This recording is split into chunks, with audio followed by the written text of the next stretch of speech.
मेरे गुरुदेव आए हैं, मेरे गुरुदेव आए हैं।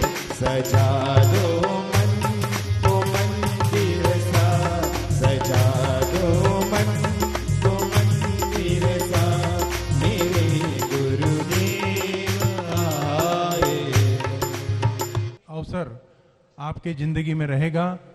कई नाम हमारे पास आ चुके हैं और भी किसी के भाव बनते हैं तो वे सादर आमंत्रित है। हमारे कार्यकर्ताओं से निवेदन है, कृपया पब्लिक में जाकर नाम लें। एक हथकरघा के लिए फोन से स्वीकृति मिली है, वे यहाँ पर उपस्थित नहीं हैं, लेकिन उनके भाव है कि एक हथकरघा की राशि हमारे नाम से यहाँ पर घोषित की जाए। मदनगंज किशनगढ़ राजस्थान से श्री विनय जी, रीना जी, श्रिया जी, रौनक जी गंगवाल, इनकी ओर से 55,555 रुपए की राशि यहाँ पर हथकरघा के लिए घोषित की है। उनके पुण्य की हम अनुमोदना करते हैं। उसी प्रकार भावित पंकज जी जैन, भावित पंकज जी जैन नागपुर, उन्होंने भी यहाँ पर दान राशि की घोषणा की है 55,555 की। वे यहाँ पर आमंत्रित हैं शास्त्र भेंट करने के लिए। दिगंबर जैन मंदिर ट्रस्ट देवली, आदिनाथ दिगंबर जैन मंदिर ट्रस्ट देवली, उनके ट्रस्टियों की भी भावना है कि 55,555 रुपए की उन्होंने भी दान राशि की घोषणा की है। वे भी यहाँ पर शास्त्र दान के लिए सादर आमंत्रित है। ज़्यादा भीड़ न करें, 4 लोग आ जाइए। मेन परसों आचार्य भगवान के गंधोदक पाकर जो चौका धन्य हुआ था, उन्होंने 2,51,000 रुपए की राशि यहाँ पर स्वाध्याय भवन के लिए की थी। की थी 2,51,000 रुपए की राशि स्वर्गीय सुरेश चंद्र जी श्रावणे की स्मृति में श्रीमती गुणशीलाताई श्रावणे, अनुमाताई, अंजुमाताई, मनोज जी, संजय जी श्रावणे, इन्होंने भी वह राशि घोषित की थी श्रावणे परिवार द्वारा। उनका भी समिति की ओर से बहुत बहुत धन्यवाद। वे भी यहाँ आए, श्रीफल चढ़ाकर गुरुदेव का आशीर्वाद लें। यहाँ पर बहुत से संघों की अभिलाषा है गुरुदेव के चरणों में श्रीफल चढ़ाकर आशीर्वाद प्राप्त करें। श्री संघ सेलू, उनके भी यहाँ पे प्रतिनिधि है, वहीं से नमोस्तु करें या यहाँ आकर आप श्रीफल चढ़ा सकते हैं। अग्रवाल समाज वर्धा, इनका बहुत बड़ा सहयोग है क्योंकि बिल्कुल बाजू में ही यहाँ पे अग्रसेन भवन है। उन्होंने भी अग्रसेन भवन को अपने को निःशुल्क दिया है और वैसे भी समाज काफ़ी समर्पित है। अग्रवाल समाज के पदाधिकारियों से भी निवेदन, वे गुरु चरणों में आकर श्रीफल चढ़ा सकते हैं। श्री दिलीप जी बम, उन्होंने आज के भोजन के पुण्यार्जक बने हैं। 21,000 रुपये की राशि उन्होंने भी दी है। वे भी आकर श्रीफल चढ़ाकर गुरुदेव का आशीर्वाद। उसी प्रकार नागपुर हथकरघा केंद्र से भी लोग आए हैं। यहीं से नीचे से श्रीफल नीचे से, भैया श्रीफल नीचे से चढ़ाइए।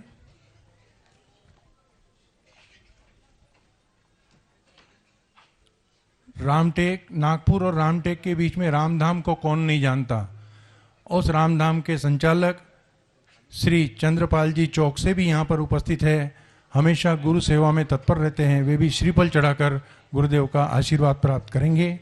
चंद्रपुर की समाज भी आई है, बूटी बोरी की समाज भी आई है, परवारपुरा नागपुर मंदिर से भी लोग आए हैं। सबकी भावना है कि उनके ओर आचार्य श्री का विहार हो, उनके नगर में भी आचार्य श्री के चरण रज पड़े। आज के भोजन के दूसरे पुण्यार्जक सौभाग्यवती लता ताई हेमंत जी सोइतकर वर्धा, 25,000 रुपये इन्होंने भी दान राशि दी है। सब लोगों से निवेदन है, जो भी श्रीफल चढ़ाने वाले लोग हैं नीचे आए। 25,000 रुपये की राशि उन्होंने भी घोषित की है, उनसे भी निवेदन, श्रीफल चढ़ाकर आशीर्वाद लेंगे। श्री पार्श्वनाथ मंदिर रसूलाबाद की ओर से अध्यक्ष मनोहर राव जी मानमोड़े, वे भी श्रीफल चढ़ाकर आशीर्वाद प्राप्त करें। श्री अमित जी टिकाइत, उन्होंने भी 20,000 रुपए की राशि विद्यासागर भवन के लिए दी है, वे भी श्रीफल चढ़ाकर आशीर्वाद प्राप्त करें। यहां से भीड़ थोड़ी रहिए।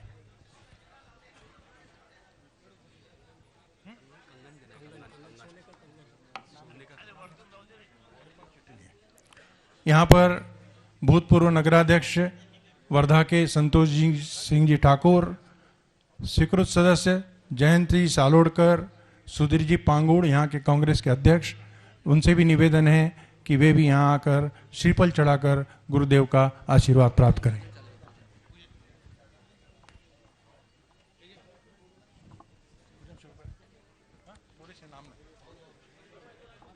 नाम दीजिए जल्दी।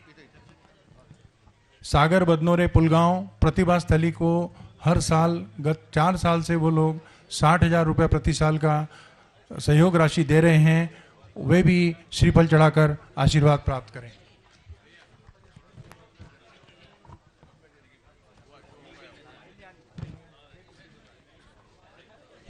वर्धा का अवभाग्य है कि आज गुरुदेव यहाँ पर विराजमान हैं और एक ठीक है। वर्धा कोई अपरिचित गांव नहीं है, जैसा कि आज 4 दिन से सुन रहे हैं सभी लोग। हर निसर्गोपचार के लिए से लेकर आधुनिक सुविधाओं की आज होड़ मची हुई है, उसमें भी वर्धा अग्रणी है। वर्धा में 2 मेडिकल कॉलेज भी है एलोपैथी के, सेवाग्राम मेडिकल कॉलेज और सावंगी मेडिकल कॉलेज, जहां पर पूरे हिंदुस्तान से बच्चे यहां पर आकर MBBS MD की पढ़ाई करते हैं। लेकिन निसर्गोपचार के बारे में आज से करीब करीब 50 वर्ष पूर्व यहाँ पर इस धरा को काफ़ी लोगों ने, बड़े बड़े भक्तों ने आकर यहाँ पर पवित्र किया है इस धरा को। उनमें मुख्य नाम स्वामी सत्यभक्त जी, राजीव दीक्षित, तपोधन श्री कृष्णदास जी जाजू आदि आदि।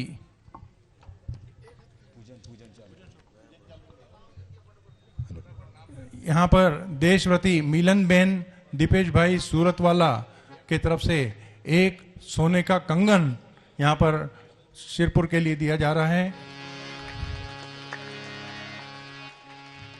वे पूजन शुरू करें। श्री विद्यासागर के चरणों में झुका रहा अपना माता, जिनके जीवन की हर चर्यावन पड़ी स्वयं ही नवगाता। नागम का वह सुधा कलश जो बिखराते हैं गली गली, जिनके दर्शन को पा करके खिलती मुरझाई हृदय कली। संत शिरोमणि आचार्य गुरुवर श्री 108 विद्यासागर जी महामुनिंद्राय अत्र अवतर अवतर संवोषटाह्वाननम। जय हो जय हो जय हो। अत्र तिष्ठत् ठठस्थापनम, अत्र मम सन्नितो भववषट् सन्निधिकरणम। पुष्पांजलि। सांसारिक विषयों में पढ़कर मैंने अपनों को भरमाया, इस राग देश की वैतरणी से अब तक पार नहीं पाया। तब विद्या सिंधु के जल कण से भवकाल धोने आया हूँ, आना जाना मिट जाए मेरा यह बंध काटने आया हूँ।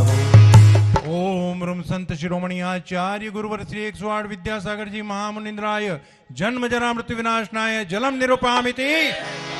क्रोध अनल में जल जल कर अपना सर्वस्व लुटाया है, निज शांत स्वरूप न जान सका जीवन भर इसे बुलाए। है चंदन सम शीतलता पाने अब शरण तुम्हारी आया हूँ, संसार ताप मिट जाए मेरा चंदन वंदन को लाया हूँ। ओम रूम संत संत शिरोमणि आचार्य गुरुवर श्री 108 विद्यासागर जी महामुनिंद्राय संसार ताप निवारणाय चंदनम निरूपामिति। जड़ कौन मैंने जड़ समझा, नहीं अक्षय निधि को पहचाना। अपने तो केवल सपने थे, भ्रम और जगत को भटकाना। चरणों में अर्पित अक्षय है, अक्षय पद मुझको मिल जाए। तब ज्ञान अरुण की किरणों से यह हृदय कमल भी खिल जाए।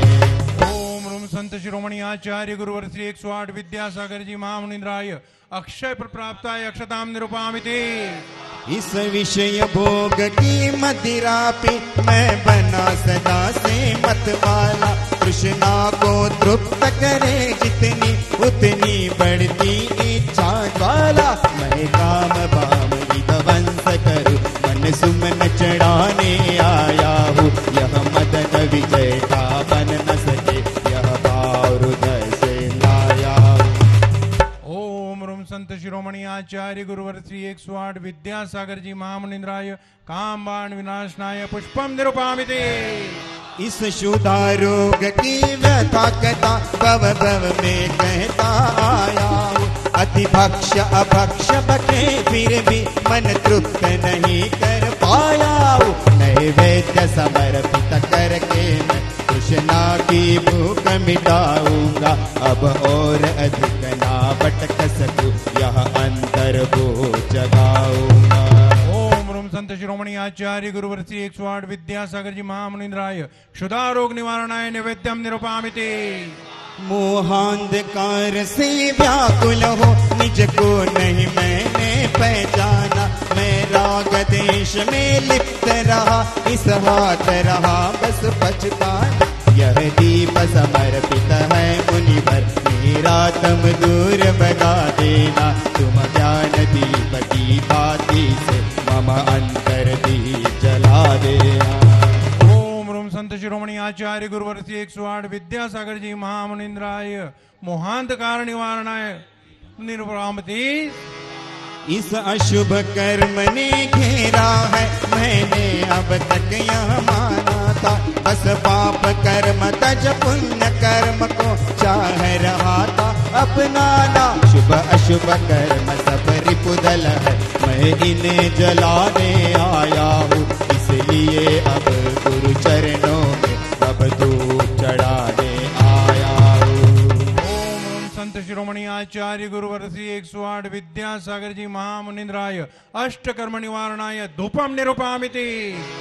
भोगों को इतना भोगा कि खुद को ही भोग बना डाला।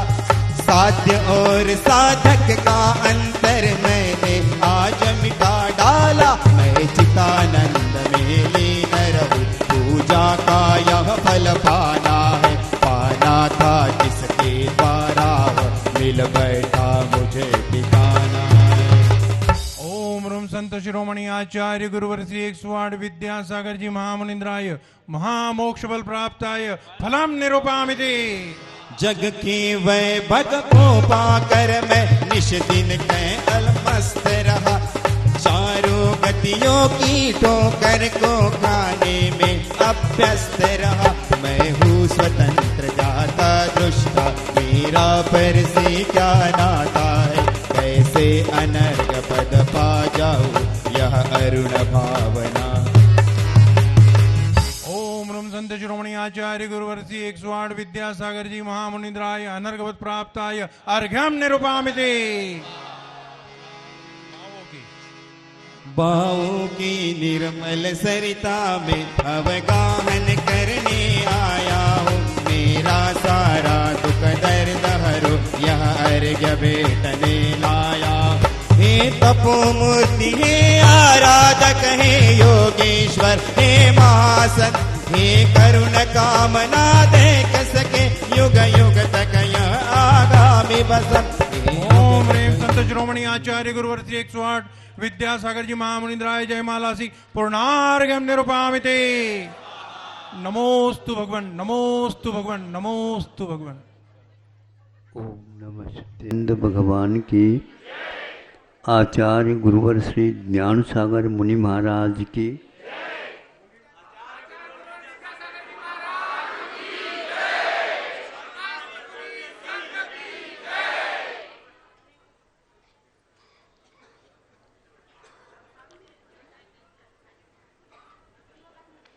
आज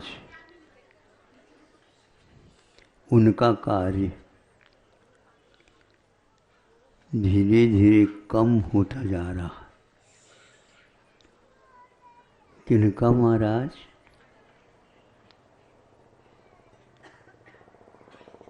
पोस्टमैन का, जिसको डाकिया बोलते हैं।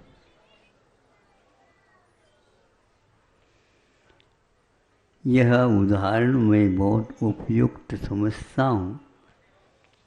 बहुत दिन से आप लोगों के सामने नहीं रखा था, तो हमने सोचा यहाँ पर इसको रख लूँ। आपको पसंद आए तो आप रख लेना।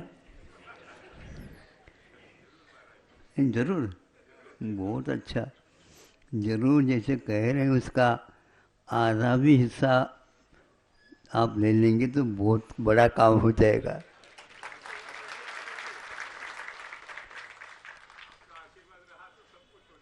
बिल्कुल, बहुत अच्छी बात। हमारा आशीर्वाद बाद में मिलता है, क्योंकि ग्राहकों के ऊपर हम कम विश्वास रखते हैं।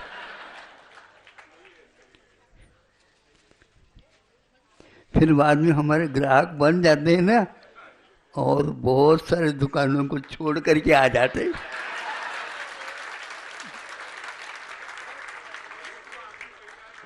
हाँ।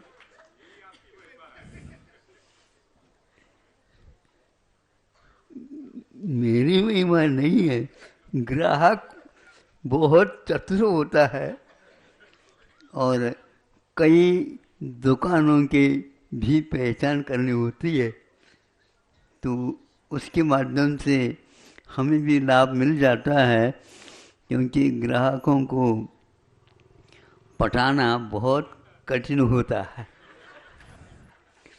कम उम्र वाले भी ग्राहक आते हैं, लेकिन उनको भी हम कि बट दद्दा बोलना पड़ता है, ताकि वह प्रफुल्लित हो जाए, ताकि हमें अच्छा वह मूल्य भी दे सके। इसका नाम दद्दा है। तो वह बहुत स्फूर्ति में रहता है डाकिया, इधर उधर देखना नहीं। जो लिखा है उसी पते पर वह उसको पहुंचा देता है, और आपके यहाँ तक पहुंच जाए उसी प्रकार झुरों या खिड़की या और कोई भी उसको अनुकूल पड़ा वो रखा जाता। और डाकिया आ गए तो आप भी बहुत उत्साह के साथ लेते हैं, कहाँ का क्या आया है, क्या पता। जब खोलता है तो सोचता है भैया ये तो उल्टा हो गया। उल्टा क्या हो गया? प्रसन्नता की बात थी, लेकिन ये तो हमारे लिए बहुत ही हानिकारक, चिंताजनक, पीड़ाकारक। इसको कैसे किया जाए? डाकिया तो थोड़ा सोचता नहीं। डाकिया क्या सोचेगा? उसने तो पढ़ा नहीं। जो पता था उस पता के अनुसार आपको उसने दे दिया और बिल्कुल चला दिया। तो आपको तो मालूम तो होगा, हमें क्या मालूम? हमें कुछ मालूम है ही नहीं, और मुझे मालूम करना भी नहीं है। जैसे आप डूब जाओगे उसी प्रकार मैं भी डूब जाऊंगा तो दुनिया डूब जाएगी। यह हमारा काम नहीं है। हमारा काम तो इतना ही है, ले लिया और ले लिया, अपने पास रख लिया, वहाँ पर दे दिया। दूसरे और दूसरे कई लोग प्रतीक्षा करते रहते हैं।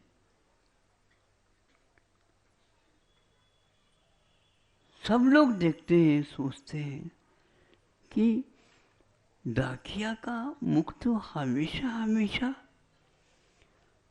न ही आकर्षण न ही विकर्षण। ये कैसा है? सभी अवसरों में एक से बना रहना, बोलो क्या, बहुत कठिन होता है। इसलिए तो हमने कहा डाकिया बन जाओ तो फिर जीत ही जीत है, हार है ही नहीं, जो हमेशा हमेशा चाहते हो आप लोग। चिंता से हमारे जीत को क्षति पहुंच जाती है। हमारा सोच चिंतन जो डूबना चाहिए उसमें हमारा अवसर खो देते हम और अनेक विचारों के साथ हम सोचने लग जाते हैं। एक बार में एक विचार सोचो, कुछ मिल जाए। एक को पूरा किया ही नहीं, 50 और दिमाग में आ जाए तो जज लोग भी जजमेंट नहीं दे पाएंगे, ध्यान रखो। हाँ, कि जजमेंट देने के लिए, निर्णय करने के लिए बहुत कुछ हमें त्यागना पड़ता है। बहुत कुछ हमें राग का बिल्कुल विरागता की ओर हम चले जाते हैं। अरे इन दिनों तो आप तो डूबे रहते हो। चिंता में नहीं, चिंतन में डूबे रहता हूँ। तो चिंतन में डूब जाता है, उससे जो रस वह सोर्स लेता है वह नवरस में भी नहीं मिलता जो हमें उपलब्ध होता है। आपको कैसा लगता बताओ? यह डाकिया वही करता रहता है। अनेक घर जा कर के भी वह एक घर का भी पता याद नहीं रखता, इसलिए अपने घर को ही वह चला जाता। और आप भूल करके दूसरे के घर में घुस जाते हो। यह आपकी आदत पड़ी हुई है। अरे मैं भूल करके आपके घर में आ गया, तो वो कहता मैं भी आपके घर में गया था। आपका ये प्रभाव समझो मेरे ऊपर पड़ता जा रहा हो। बिल्कुल अड़ोस पड़ोस का यदि प्रभाव न पड़े तो पड़ेगा किसका? ऊपर देखो, सूर्य जा रहा है, घड़ी को देखो चल रही है, और मन को देखो चंचल बाबा। क्या इनकी हम परिणति समझते हैं? और इनके द्वारा ही सब कुछ काम हो रहा है। मन अपना पर के बारे में सोचता है। ऐसा क्यों? अपना मन तो अपने बारे में सोचना चाहिए, लेकिन सबकी एक ही बीमारी है महाराज, मन मानता नहीं। किसका है? हमारा मन है क्या वो? नहीं। सुनते हैं वो भी यही कहता है, मन मानता नहीं। किसका मानता है? दूसरे का मान लेगा। और आप तो उसको खिलाओ पिलाओ लाड प्यार करो, और दूसरे का काम करता है कान पकड़ करके उसको बाहर निकाल देना चाहिए। यदि घर का लड़का है, दूसरे के घर में काम करता है, खाने के लिए आपके पास आ जाएगा, बेटा अब 2 दिन रहेंगे। आपको जहाँ जाते हैं ना काम करते हैं वहीं पर जाना पड़ेगा खाना के लिए। यहाँ पर ये नहीं चलेगा, ये ढाबा नहीं बेटा। ढाबा समझते हो? उसी का जमाना चल रहा है, बहुत अच्छा है। आज नगन कल उदार। हाँ, वो बहुत उदार रहता है। मिलेगा, आपको मिलेगा, लेकिन पहले आप डिब्बे में डाल दीजिए। उसके बिना करेंगे क्या? इसलिए मन को समझाओ, मन की बात नहीं करना, मन से बात करना, मन से काम लेना, मन का काम नहीं करना है। आप मन का काम करते हो, इसलिए वह ऐसा आपके सिर पर चढ़ा है। जब कभी भी पूछे कि आपके सिर में क्या चल रहा है, और किसी अवयव के बारे में नहीं सोचा जाता है। इसलिए वह डाकिया अपने आप में प्रसन्न रहता है और कभी भी उसके लिए चिंता नहीं होती और चिंतन के लिए भी समय देता है, किसी से चिपकना नहीं। उसका कार्य टिकट को चिपकाना, लेकिन किसी से वह चिपकता नहीं। चिपकने का अर्थ यह है राग, और चिपक से रहित होना ये विराग कहलाता है। डाकिया वह एक प्रकार से इसी प्रकृति का हो जाता है। उसको यही सिखाया जाता है, किसी का कुछ भी देखना नहीं, खोल करके नहीं देखना, आंखें खोल करके उसके पटा भर देखना, इसने में कोई बाधा नहीं होती। आप समझो, साधु लोग डाकिया होते, डाकिया सबको वह देंगे।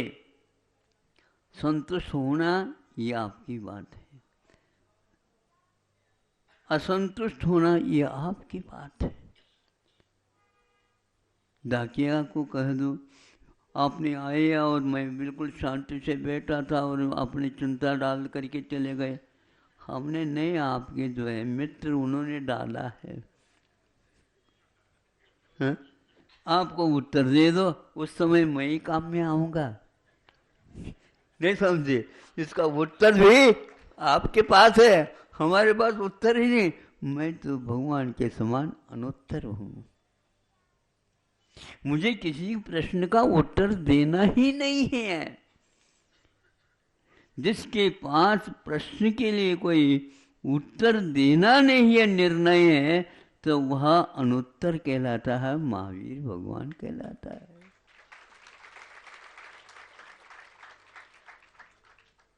प्रश्नों से परे अनुत्तर है। उन्हें मेरे नमन, मेरे नमन, मेरे नमन। डाकिया यह एक प्रकार से समता का धनी होता है, अपने वेतन को नहीं भूलता और इसीलिए वह अपने चेतन में हमेशा रहता है और इसीलिए वह एक प्रकार से शासन का, देश का, राष्ट्र का विश्वासु माना जाता है। विश्वासघात डाकिया के द्वारा कभी भी नहीं होता है। वो किसी के भेद को देखता नहीं है तो किसी को बताने की बात ही नहीं होता। उसके साथ तो साधु का व्यवहार और डाकिया का व्यवहार समान हुआ करता है। इसलिए धीरे धीरे अब बताना पड़ेगा कि भैया डाकियाओं का काम कम क्यों कर रहे हो। उसके द्वारा तो लोग सब सज्जन बनते हैं, पर को पर और अपने को अपना और अपने में तत्पर, दूसरे के लिए कोई मतलब नहीं। दूसरे के प्रति यदि आप लगाव रखते हो तो अपने से अलगाव हो जाएगा, और जिसका अपना अलगाव होगा अपने से, निश्चित है कभी भी आपको प्रभु से लगाव नहीं होगा। कभी आप लोगों ने परीक्षा की है भगवान की? महाराज बच्चों की परीक्षा हम नहीं कर पाते, भगवान के कैसे करना चाहिए, इसलिए तो जाते हो, दर्शन करते हो। कभी आपकी ओर देखा उन्होंने? है ये हमारे भगवान फिर कैसे कहते हो? आपकी ओर एक बार भी नहीं देखा। अब जाकर के ऐसा तो देखो, ऐसे देखोगे तो भी आपकी ओर वो नहीं देखते हुए मिलेंगे। वे अपने आप में रहते हैं। आप उनको देख करके अपने में रहना सीख लो, देव दर्शन हो जाएगा।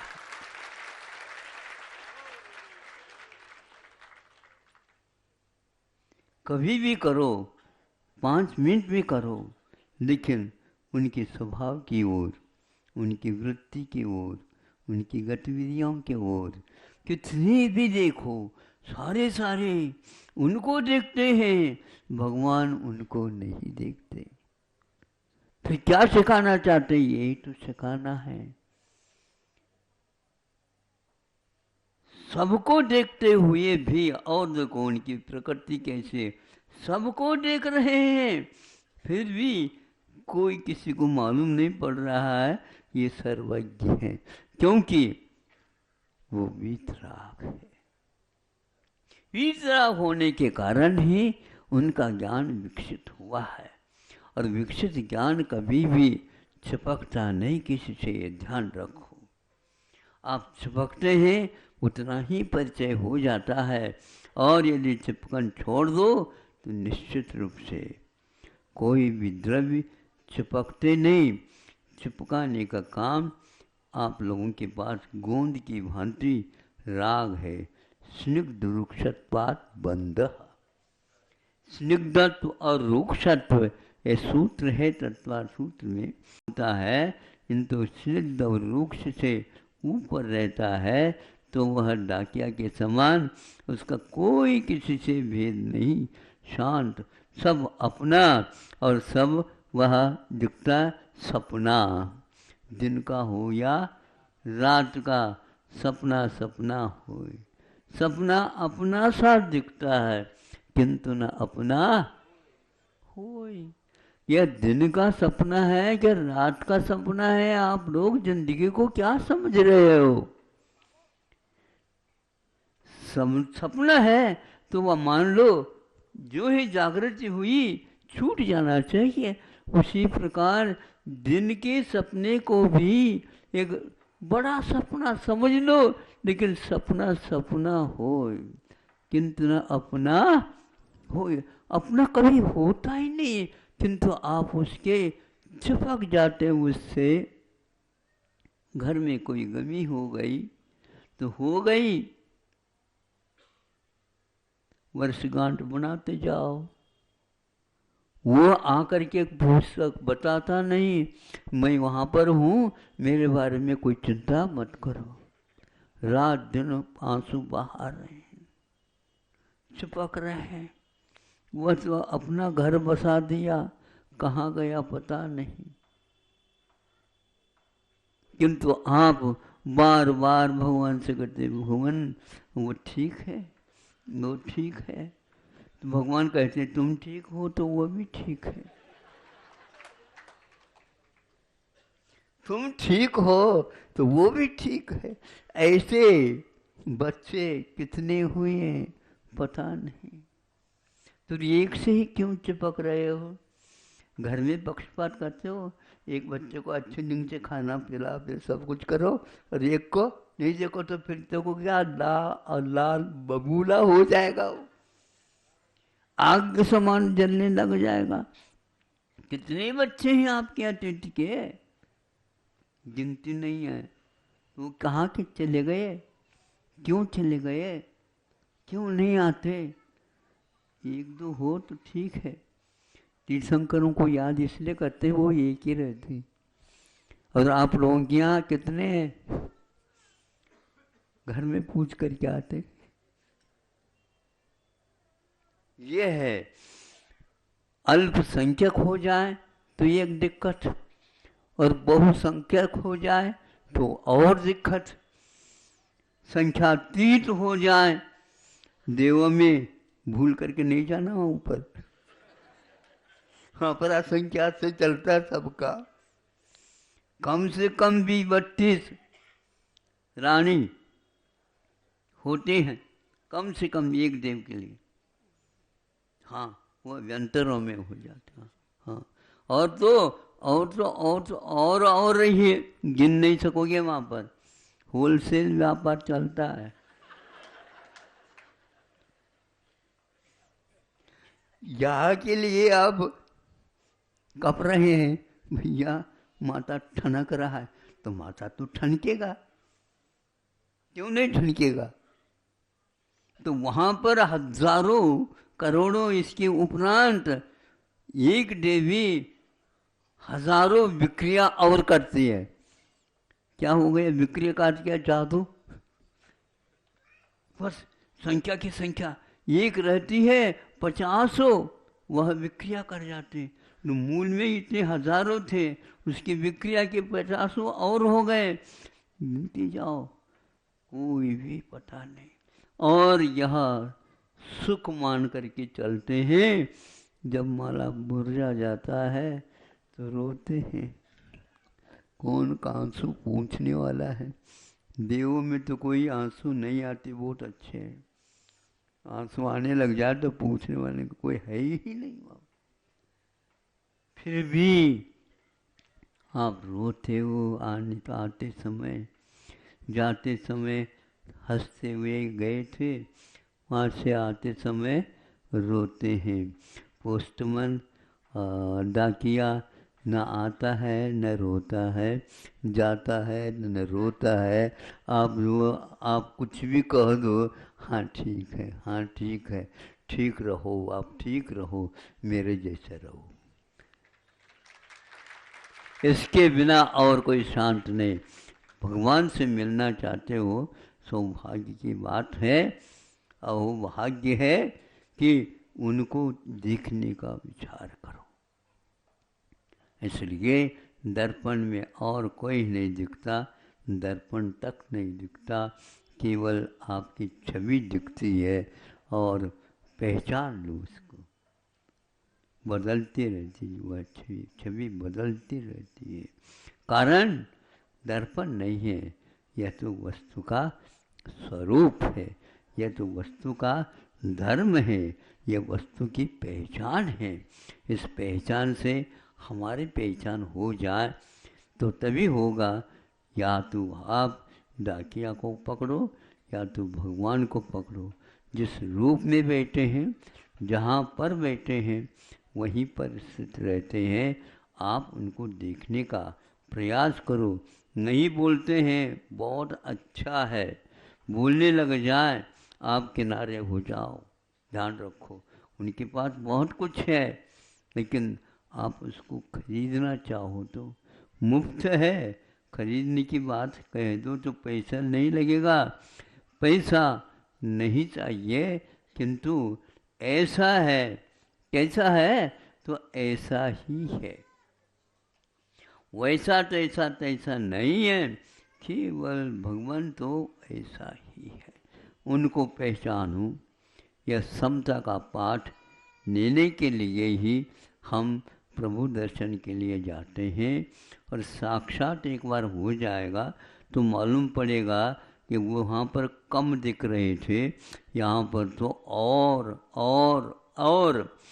खोल में जा कर के देख। सर्वज्ञत्व दिखता नहीं है, प्रभु के वीतरागता सभी को दिख जाती है।